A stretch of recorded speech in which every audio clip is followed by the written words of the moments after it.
Okay. Hey guys, it's Becky from Facebook. Okay. Yes, Eric, you may. Hey, everybody. I'm sorry. This is Becky from Facebook. 3 times a charm, I hope. My friend Carol and I are going to try and do this Facebook Live thing again, but we're going to have to do it off my phone because we can't get it to work on the laptop. So bear with us. We're going to get this all set up again. We'll be right there with you. Okay, can you hold this open and we're going to put my phone in the tripod. Okay. Hope you guys aren't getting dizzy. I move you guys around. Okay. So this is my friend Carol. So we're going to go back and forth here because my stupid computer won't work. And I can't fit all of this. Can we squeeze together? Maybe. Hey, maybe we can squeeze together here. Huh? I'll help you in a little bit, Eric. You're going to have to hold on. Okay. And that's my son in the background. That's Eric. So I'm Becky. This is Carol. I'm Portage County. She's what county? Franklin. Franklin, down by Columbus area. We have been working on this project for patient liability for 2 months now. I got a phone call from an agency that asked me to look into it, to talk to a provider and try to get her to pay her patient liability. And it's like, but I don't know what a patient liability is. So, and then we're having dinner and she's talking about, she got a letter saying she owed $429 for patient liability. And we start comparing our kids together. And do you want to show them your chart? So this is her chart. So you're not going to be able to read it, but I'm going to later take a picture of it and I will upload it along in the comments. But this one is her son over here, and then my son's over here. Okay, and do you want to tell them what your son is? So my son is 38. Let me see. 38 years old. He was a shaken baby at 4 months old. So he has a traumatic brain injury and multiple other diagnoses. His income source is SSDI. He was on SSI until his father died in 2018, which put him into SSDI. He has a special needs trust. He has IO waiver. A stable account. A stable account, an IO waiver with Ohio Shared Living, and I'm an independent provider.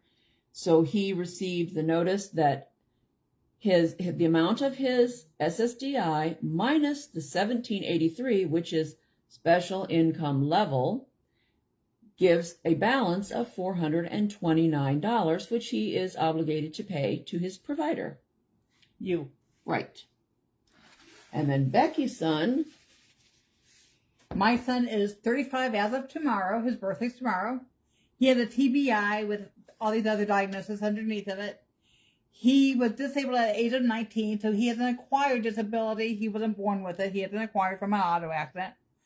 His only income source is his SSDI, because his dad first retired, then his dad just recently passed away. We have a special needs, first party special needs trust for him, and it was funded by the car accident that he was in. And he is also on the IO waiver, and I also do shared living as an independent provider. So our kids are mirror images of each other. Very, very slight differences. And I couldn't figure out why she had a patient liability and I do not have a patient liability. So we contacted everybody we could. I talked to Opera. I talked to the ARC. I talked to people in Columbus. I've talked to, you talked to your county, Ohio Job and Family Services. I emailed the governor's office. That was a joke. We'll get to that. But no, I talked to Scott Marks. SSAs. We've been digging into this for, like I said, for 2 months, okay? And we finally got an answer today. So basically what it is there is a little box that Ohio Jobs and Family Services have to check mark that says that our kids were disabled as children, that our kids got SSI until their parent retired or died or something, they'll force them into the SSDI field. Okay, so once they move into the SSDI field, of course, their income changes. And they're considered disabled adult children. DAC. So remember that, DAC, disabled adult children. That's very important. All Ohio Job and Family Services have to do is mark a little box and check mark a little box. Once they do that, patient liability goes away. It should never have been on the record. It is retroactive. So if you have been paying that, you can get your money back. Okay. Carol, what did I want to say about you on that?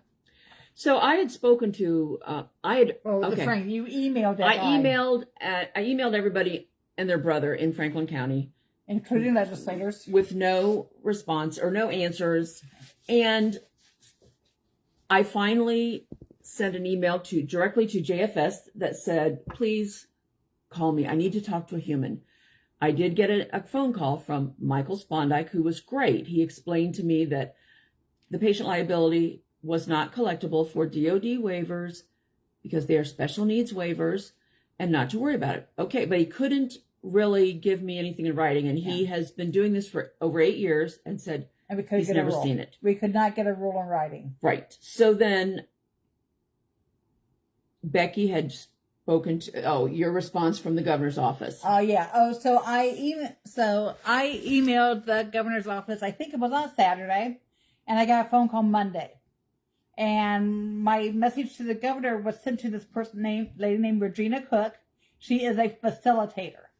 Okay. All she could tell me was she couldn't explain it. It was all tied up in legislation. And I had to talk to my Ohio Jobs and Family Services in my county, which I was, I had already talked to Christy and we were progressing from there.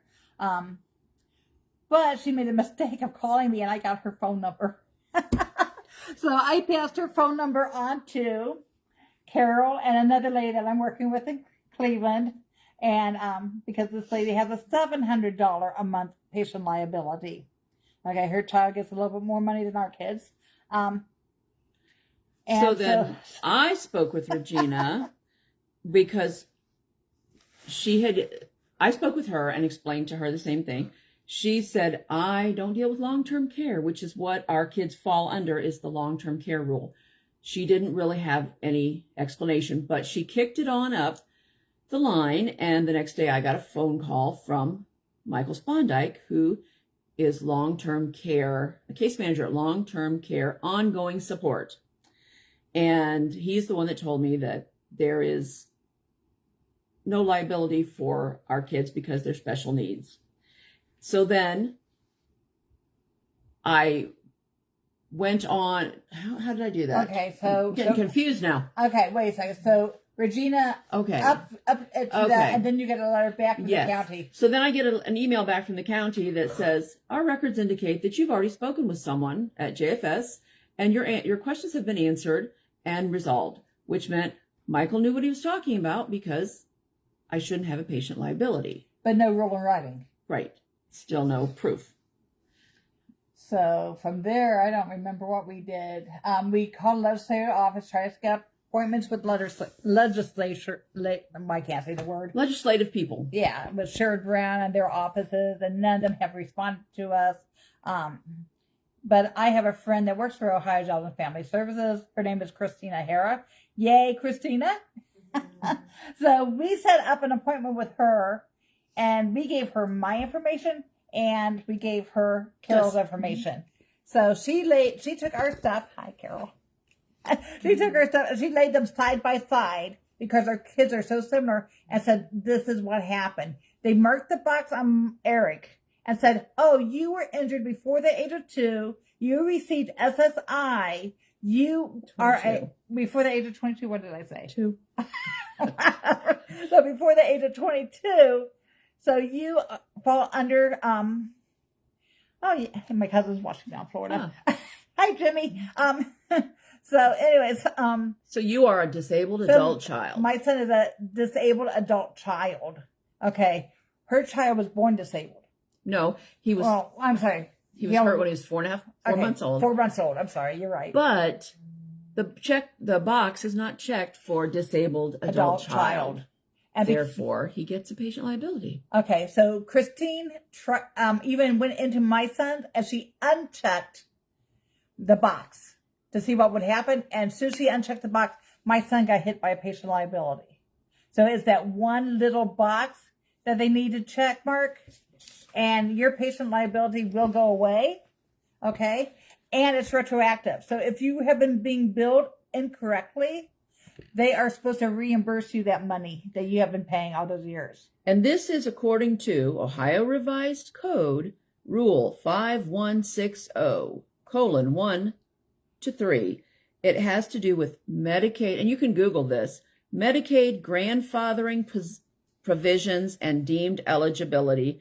And in there, it talks about disabled adult child. Do you want to let's put that up there? Let's see. You might be able to see the screen if we hold it up.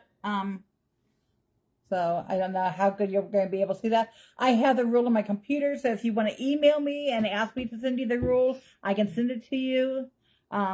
There's a whole bunch of grandfathering rules too. So if your child is getting hit by this, and maybe you need to go in and read the rules, basically. So basically it boils down to our kids got SSI when they were younger. Because they were disabled as a child. Right. Before age of 22. And when they were switched over to SSDI, it changed them. Otherwise, they would still be on SSI. Yeah. And they wouldn't have a patient liability. So that's why the grandfathering issue comes into place. They're grandfathered back into that because it doesn't count. So the first thing you need to do is call Ohio Jobs and Family Services and have them check your record to see if that box is marked. The next thing you need to do is appeal, because you need to get your money back that you've been paying that you should not have been paying. Right. And that's kind of what Carol and I did. That's where we stand, Yep. and we are very thrilled to finally get an answer. Finally, after 2 months of this, going in circles. And needing to duct tape our head. Oh, and emailing. We banged our head on the wall so many times. We have dents in our walls. So one of the big issues was when they took the SSDI amount, they subtracted what they call personal needs allowance, which says that our kids are only allowed to have $1,783 come in a month. That's not fair. And anything above that is a patient liability. It's kind of like your medical, your insurance deductible, that you have to meet your deductible before the insurance kicks in. But our kids don't have that. And they will never have that. So we are grandfathered in. So I talked to my superintendent today, John Vanetti, and I told him all those letters you get from Ohio Jobs and Family Services, you guys need to scrutinize because DOD waivers don't go into effect. You have to be before you're 22. So all those patient liabilities that DOD is handing out, those are wrong. Those are absolutely, unless, like you said, they have a real job. Right. And are bringing in real income above and beyond. And if they are, you can open a QIT or a Miller's Trust or a stable account and put that money into that and still avoid your patient liability. But rarely will our clients, I'm sorry to say, have a sustainable income that this would be affecting. Right. So, special level, any other cards you might tell them about before? And hopefully this third time I'm doing this live stupid thing, I don't know. Hopefully this will work and you guys can hear us. If one of you guys, Donna said we're amazing. So thanks, Donna. We do not know what we are doing with this computer stuff. If anybody wants to give us lessons, we're open to that. Yes. So basically, if you have, if you want to know anything else, just hit us up there and ask us because we got all kinds of information. Oh boy, you talk about reading and how many times do you think we read the Ohio Revised Code? So many times. But we still missed this section. We had no clue. Didn't go deep enough. Yeah, nobody told us there was a grandfathering in section. And very few people know about it. SSAs don't know.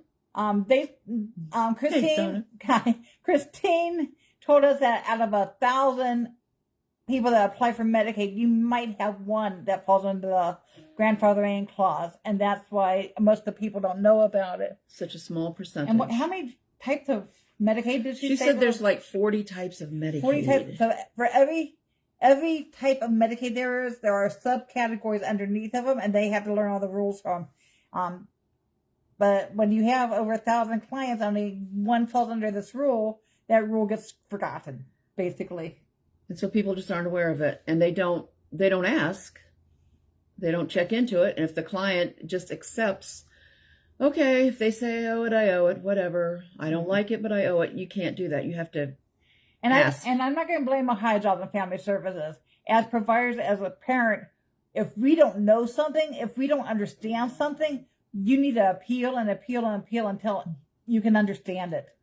Absolutely. And that's kind of where I fall into the picture at. That's what I do. Mm-hmm. So, Donna, you will know about this ahead of time before anything happens to you.